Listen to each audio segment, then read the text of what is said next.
Cascade Hoops Talk, Billy D. Join us on Twitter, Cascade Hoop Talk. Hey, we're thrilled today to have Nate Bruneel, All-American, All-Conference from the College of Idaho. Before I introduce Nate, I want to mention to all the College Idaho fans and staff, I hope you're doing well with the virus and with the recent earthquake. Over the last few years, I've gotten to know a lot of the fans at College Idaho and the staff, and it's a class operation. I just want people there to know, thinking about them, and hope everybody's doing well. Also, everybody else in the NAI, call your mom and dad today. And if you've already talked to your mom and dad, call your grandma and grandpa. And I can tell you from personal experience, your grandparents would love to hear from you. Today we have Nate Bruneel. In 3 years for the Yotes, he scored more than 1,300 points. He pulled down over 500 rebounds. He was the leading scorer for the Yotes this season, and he was one of the keys to College Idaho going undefeated through the regular season, as well as the conference tournament, something that had never been done previously. Welcome, Nate. Appreciate you coming on. Yeah, thanks for having me. So, Nate, you grew up in Boise, and you played basketball at Rocky Mountain High School, and you had a successful high school career. You know, just talk about your time at Rocky Mountain High School. So I actually graduated probably a little bit before a lot of the guys, but I graduated in 2013, and my junior year at the high school, we were terrible. We didn't even make our conference tournament. We finished in like the bottom 2 or 3 or something like that. But then the next year we came back and we brought back a lot of guys and lost a couple guys that took a lot of shots. And we actually ended up going to the state championship and we lost there. But it was a newer program as well at the time. I think we were in like our 4th year or something and just had a new head coach. It was a good team and it was a lot of fun, a lot of good guys on the team as well. It was a good time. So you had a pretty good career there, and you had to decide where you were going to go to school. So you decided right out of high school to go to Snow College in Utah, which is a 2-year, like a JC. So yeah. What went into your decision? How did you pick Snow? So it was actually a little bit different than that. I coming out of high school, I didn't have a school to go to.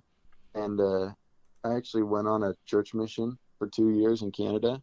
Oh, okay. And so I was up there in Canada for 2 years, and I didn't really have somewhere to go. I'd kind of been talking to like a couple of the junior colleges. Colby Blaine, actually, I'd known him for a long time, and he was coaching at CSI, and I'd talked to him there, and then he got the job at College of Idaho and had been emailing me the whole time I was out there. And I think after he realized that he wasn't going to get me there, he referred me to one of the coaches over at Snow that he'd known because they were in the same conference. And then my parents actually met the coach down there. My oldest brother was playing out at Utah Valley at the time, which was about an hour from Snow. And so the coach drove up and my parents were out at a game and they ended up meeting him. And I was able to talk on the phone with him and stuff and ended up actually signing like 4 months before I got home to go play out there. So you went to Snow. Actually, you had a good year. You played there 1 year. You shot well over 50% from the field. I don't remember, it was 54, 57, but you shot 50% from the 3-point line. So, just talk about your time playing there. How successful was that year there? It was a lot of fun, and we had a really good team as well. We actually ended up winning our regular season conference. I think we went 26-5. But the team that I was on, I was actually talking with Colby yesterday about this, and the team that I was on, we had a lot of shooters. And so we had like 4 or 5 guys on the court that could shoot the ball at the time. And I was kind of like, I'd probably call myself like the 3rd or 4th option as far as shooting a 3. And so yesterday, Colby told me I only made 13 threes in my junior college career, 15 threes in my junior college career, but I shot it like crazy percentage. And it was kind of a different role for me where I didn't shoot as much. I was one of the more athletic guys on the team. I'd take it to the rim a lot more than kick it out or whatever. But we had a good team, and we ended up doing really well. I mean, kind of the same thing. I really enjoyed it there. There wasn't really much else to do other than play basketball. It was kind of in the middle of nowhere, a school of like 4,000, and the school was basically the town. And so we kind of just hung out as a group. We all lived in the dorms together, and we had a really good time. It was a lot of fun. Nate, after 1 year there, you ended up going to College Idaho. So talk about, what was that decision, not to play that second year at Snow, to go to College Idaho, and then what made you choose College of Idaho? There were a couple of things that went into it. Another thing as well, you probably didn't even know, but I actually redshirted 1 year at Snow. So I was on set to get my associate's degree, and so coming back wasn't really going to benefit me academically. And so I told my coach, I was like, look, I'm looking to leave after this. And so he was aware of everything. And Colby had still been talking to me, I'd probably talk to him just about every week, him and Garson. And Coach Blaine was kind of the main one, I'd say, that recruited me, just because of that connection that we had. My oldest brother as well had played. So my oldest brother, the one that played at Utah Valley, he actually played at CSI when Coach Blaine was a volunteer assistant. So my family had known him. And so we had been talking a lot. And to be honest, I'd never really known much about the College of Idaho since I even lived here. We'd go to Boise State games and stuff, but I think I'd been to one College of Idaho game, and that was because my aunt's, she had a brother that played at a school that was playing them, but I didn't know anything about them. And so I never expected to go, but I was like, well, I'll go see what it's like, give it a shot. And after talking to Garson on the phone, Coach Blaine on the phone for a lot of the time, after taking my visit there, I was really impressed with how they ran their program, kind of the things that they stood for. I'd always thought it'd be fun to go home and play in front of my family and, see, I've got, nieces and nephews here and be able to be close to them where I can kind of see them grow up as well. And so for me, when I went on the visit, that kind of sealed the deal for me. I thought about it for a couple of days and then gave them a call and said, I'm coming and I'm going to play with you guys next year. So you played there 1 year under Garson, and then there was a coaching change. And I'm assuming from what you've said, it sounded like you had a pretty good relationship with Colby Blaine for a long time. So that was probably pretty seamless for you. Oh yeah. Yeah, that was it was an easy transition. I mean, I felt like Coach Blaine was the one that he brought me there in the first place, and we'd known each other for such a long time. And in that, his role as an assistant, he did a lot of the coaching, and whatnot for the players. We'd work out with him a lot, things like that. And so when Garson was leaving it, I mean, right away, it was an easy switch. And I think a lot of guys kind of felt that way, which was a cool thing on our team. We didn't have anybody transfer.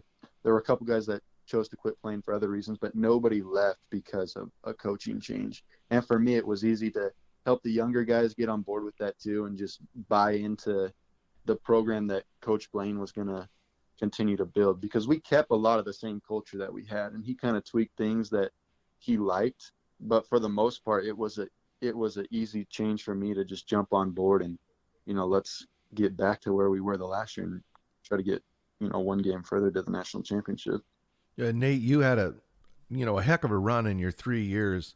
Your first 2 years at College Idaho, you went to the Final Four. You fell to St. Francis. The next year you fell to Oregon Tech. How frustrating was it for you to not get past that Final Four level?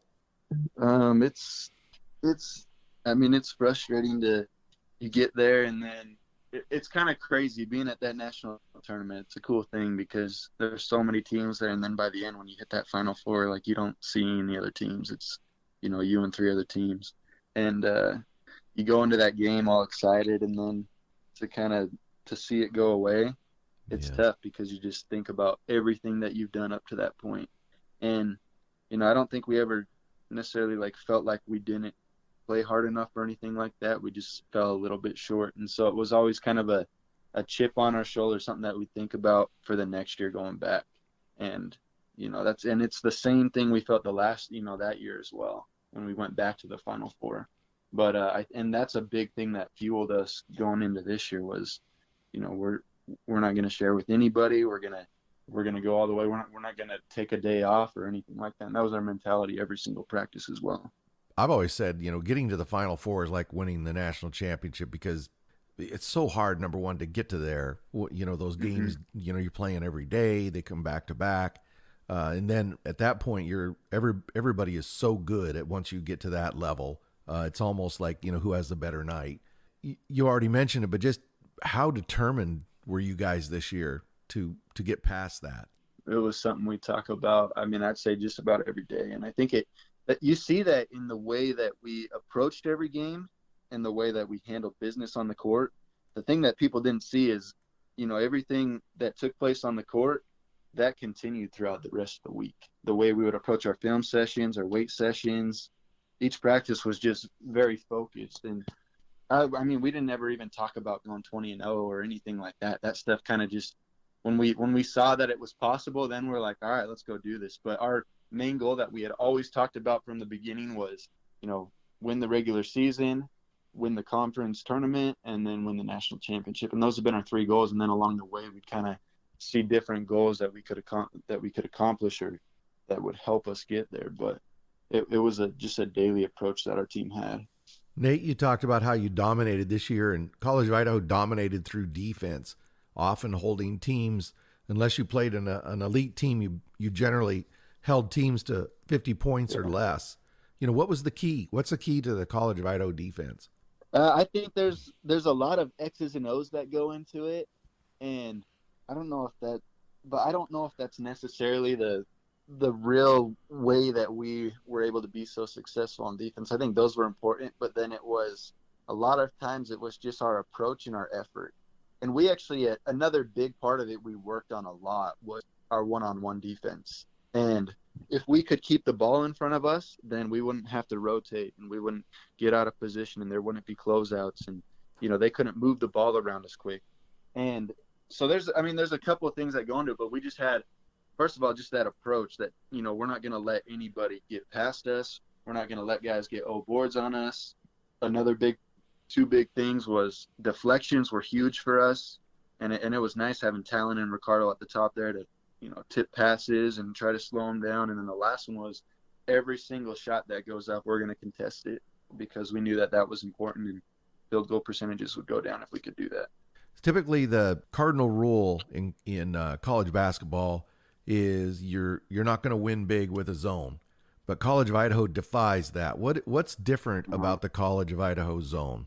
It's unique in that I think the way that we run it is everything we're trying to, force guys to do is we're not going to give up layups and we're not going to give up threes and free throws. We'll live with a contested mid-range jumper, but everything else we're not going to make it easy on you. We'd always every game actually we'd also talk about being the number one team in the country as far as defense goes, and so that was a goal. Anytime field goal percentages would go down for our opposing teams that we would defend, we'd talk about that, and that was our goal. And I don't remember what game it was, but when we got to that number one in the country in defense this year, that was something we celebrated a lot. This season especially, that your team was one of the best defensive teams I've seen. I'd say another thing along that, and we talked about as well, is and I think you see this, our offense kind of struggled, especially at the beginning of the year, but we knew that would come but our defense was always going to be there. It didn't matter what night it was. Our defense is going to travel with us. We're going to lock up at home. And then when we got to that national tournament, we knew we were bringing that defense with us as well. And I think that's a big reason why we were able to do what we did this year, is because with our defense that we had, we always had a chance to win every game. So you talked about that run. You had a game, in any kind of run, there's always a game you steal. Southern Oregon comes to Caldwell, where you seemed invincible. They come to Caldwell. They have you, I don't remember the numbers right now, you're down 8 with a minute to go or something like that. How did you steal that win? How did you win that game? Looking back on it, I think it's a little bit of luck and things go your way sometimes. But after that game was over, I never really feel like when we're in a game, I feel like we always have a chance regardless of what the score is. Like maybe unless we were down crazy, but that didn't really happen to us this year. But when we're close, I feel like we always had a chance. And the thing that about our team as well is we had that mentality that we're going to keep going no matter what, and we're not going to give up, and we're going to do everything we can to get the win. And so in that game, I think we did our part, and then with a little bit of luck, things went our way. I remember their free throw shooter, he was like a 90% free throw shooter or something like that. First one of the game, he missed that for us, and then Ricardo hits the 3 in the corner. And I think sometimes you get a little bit of luck, and a lot of that, though, is set up by what we had done the rest of the season as well. Well, that was obviously a very exciting game, especially there in Caldwell. What were a couple of the games that just stick in your mind throughout your career? Some big ones for me. I always enjoyed the conference tournament championships. Those were especially our first two, I would say, and then this last year. But the first two were fun because they were TV games, so we played on Root Sports, and the gym was packed, cameras were there and everything, and just that the atmosphere and environment was unreal.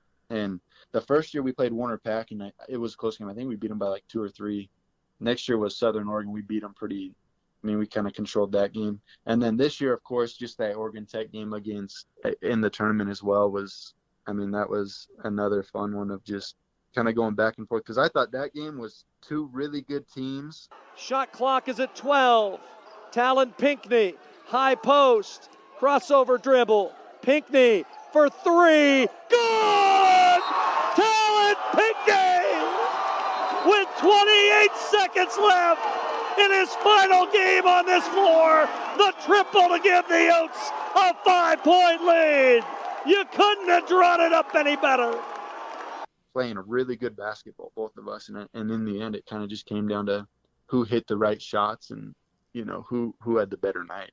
And then just on top of that, I'd say the two that stick out in my mind of the national tournament would be we played Dakota Wesleyan my first year.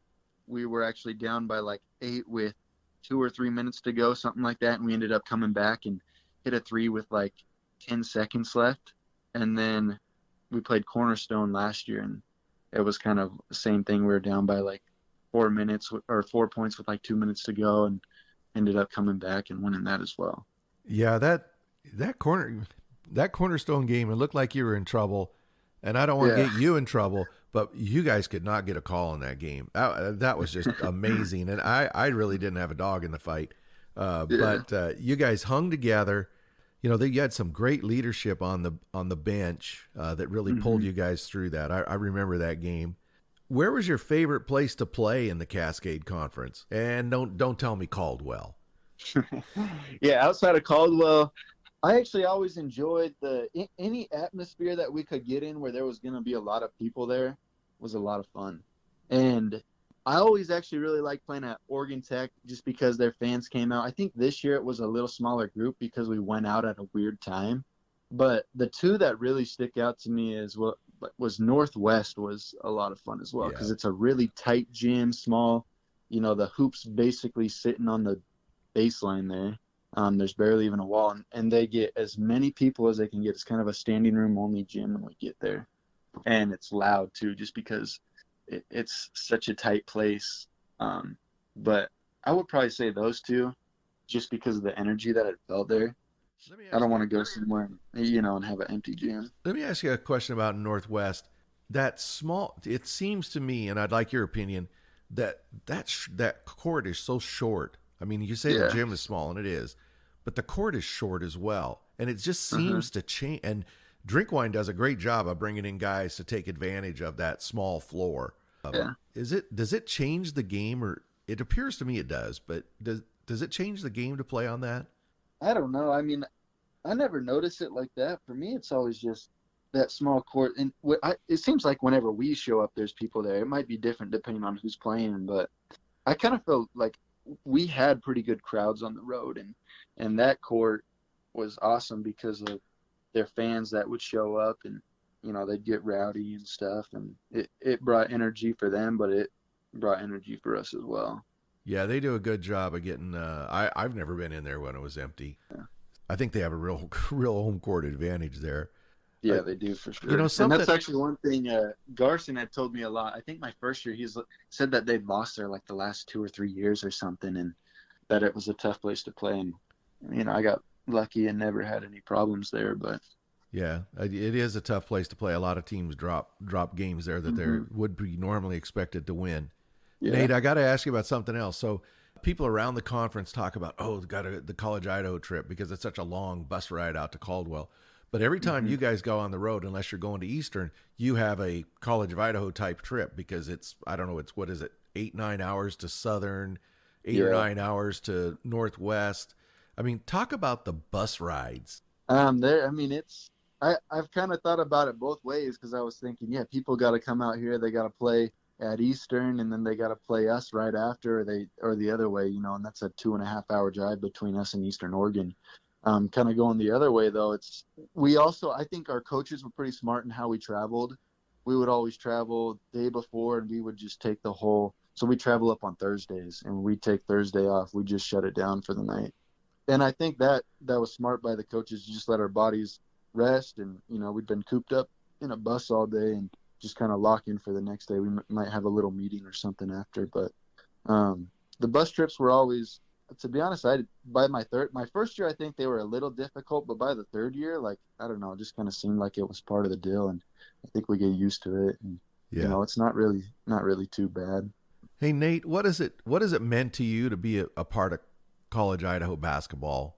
I'd probably say, it's a cool experience being here. Just the support that you get, at the college, and a lot of that comes from the teachers and this faculty and everything there. They're very supportive, but also being a part of a community out there that they've been able to build a culture that supports the team, and they want to be there for us. And the coaches I've been under here as well do a really good job of taking that and continuing to build it.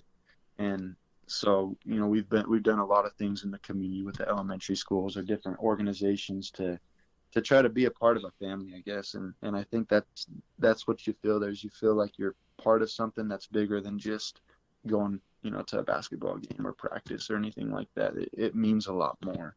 So kind of along those lines, on all your warm-ups, all your written material, it says legacy driven.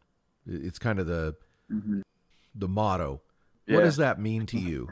I remember when he first said that, I was like, I don't know what he's like. What is he talking about? It was like right when he got to the head coaching job, Coach Blaney started talking about that. And he'd always ask us what we thought it meant. And we're like, we have no idea what this means. But over the years, we've kind of just built this idea of being legacy driven, leave a legacy. And that's more than just being successful on the court.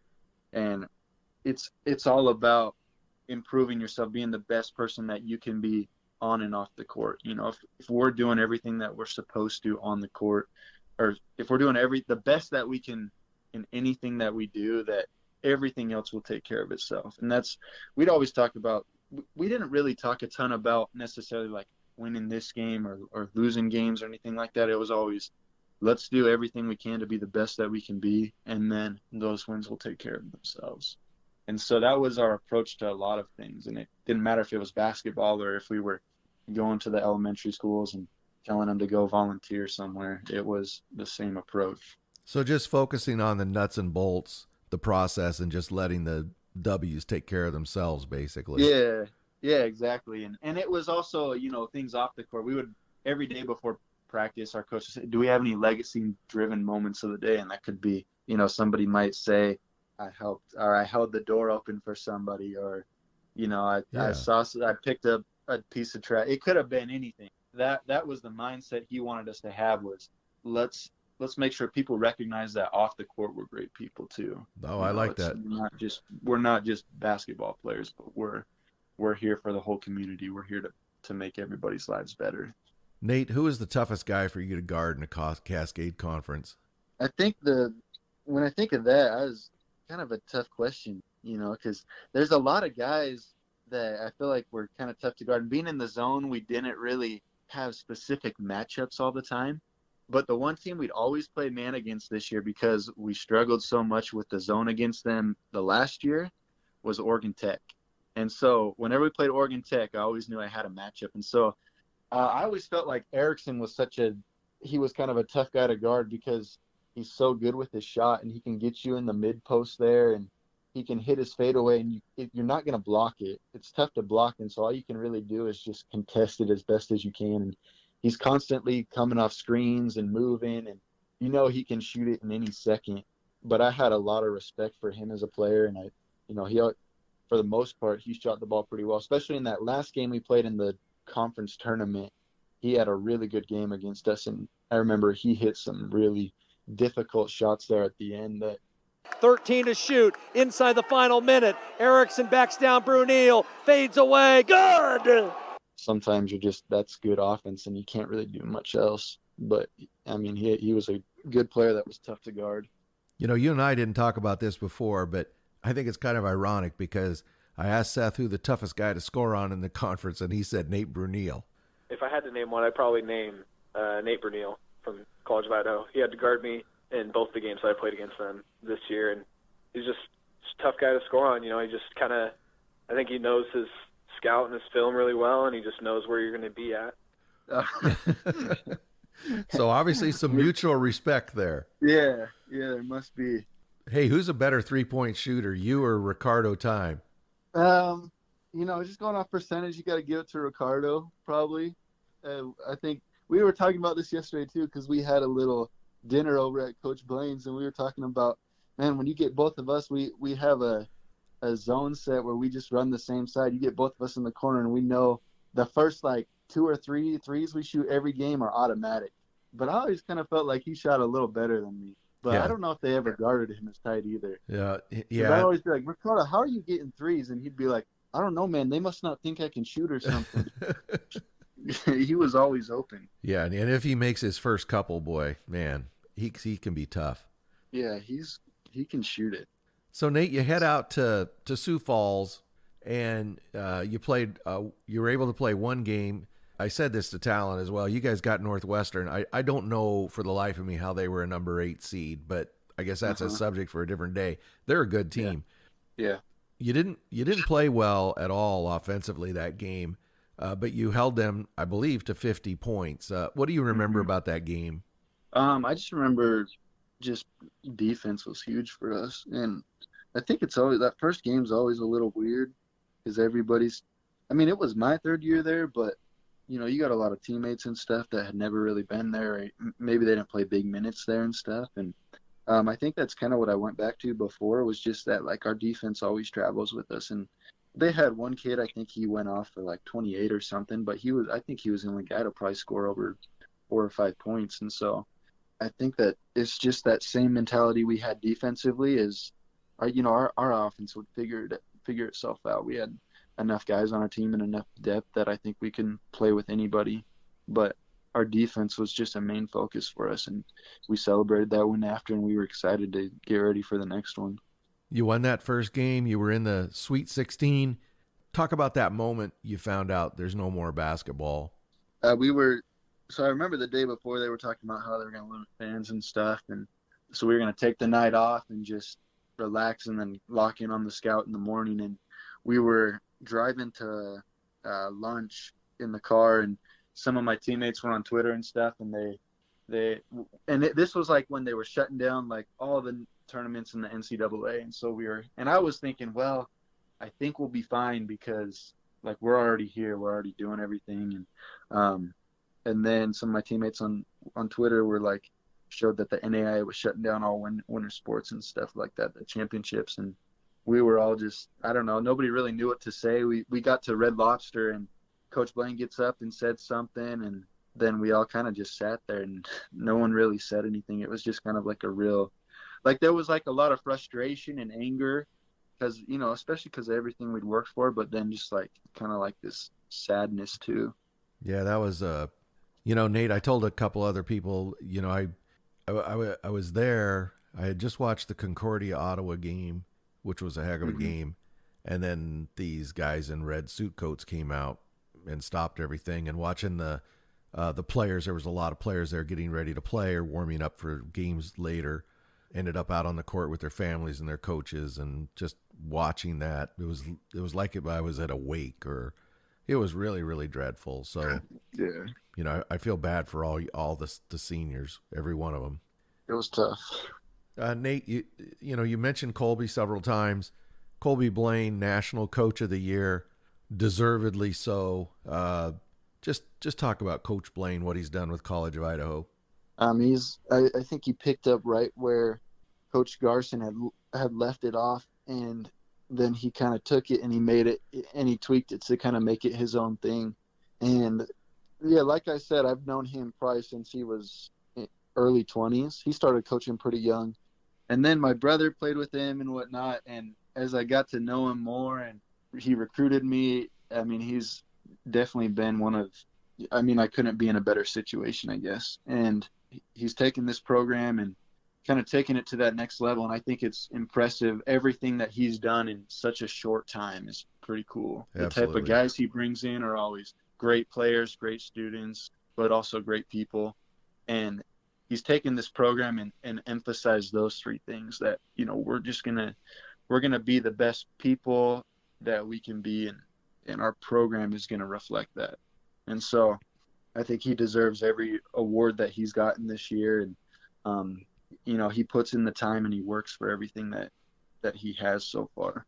Nate, what's next for you after College of Idaho? Are you set to graduate? What are you majoring in? What do you plan on doing?